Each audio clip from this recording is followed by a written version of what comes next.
नमस्ते सदा वत्सले मातृभूमे त्वया हिन्दुभूमे सुखं वर्धितोऽहं महामंगले पुण्यभूमे त्वदार्थे पतत्वेषकायो नमस्ते नमस्ते अंटू ఈ దేశంలోని సనాతన ధర్మాన్ని సంస్కృతి సాంప్రదాయాన్ని హిందూ సమాజాన్ని సంఘటితం చేసే దేశభక్తి క్రమశిక్షణ కలిగిన ఏకైక సంస్థ రాష్ట్రీయ స్వయం సేవక్ సంఘ్. ప్రొద్దున లేస్తే భరతమాతను తలిచి కొలిచే ఏకైక సంస్థ ఆర్ఎస్ఎస్.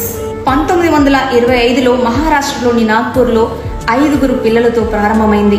సమస్త హిందువులను కలిపి భరతమాతను ప్రపంచానికే విశ్వగురువుగా నిలబెట్టాలన్న ఏకైక లక్ష్యంతో ప్రారంభమైంది ఆర్ఎస్ఎస్. భారత పౌరుని నరనరాన దేశభక్తిని నింపి గొప్ప వ్యక్తిగా తీర్చిదిద్దుతుంది. దేశ విభజనను అంగీకరించిన పార్టీ అది తెచ్చే భయంకరమైన మారణకాండను ఊహించలేకపోయింది. పశ్చిమ పాకిస్తాన్లోని హింసాత్మకమైన దాడుల నుండి తప్పించుకొని అనేక మంది భారతదేశానికి వచ్చారు. వాళ్లలో చాలా మంది ఆర్ఎస్ఎస్ కార్యకర్తల సహాయం పొందినవారే. అలా రక్షించే సమయంలో ఆర్ఎస్ఎస్ అనేక మంది స్వయం సేవకులను, అధికారులను కోల్పోయింది. అప్పట్లో దేశ విభజనను అంగీకరించిన పార్టీ ప్రజల రక్షణను గాలికి వదిలేసింది. స్వతంత్రం సంబరాలు తీసుకురాకపోగా అనేక మంది జీవితాలలో చీకటిని నింపింది. ఆ చీకటిలో ఆర్ఎస్ఎస్ మాత్రమే చిరుదీపంలా బాధితులకు ధైర్యాన్ని, కొద్దిపాటి ఊరటను కలిగించింది.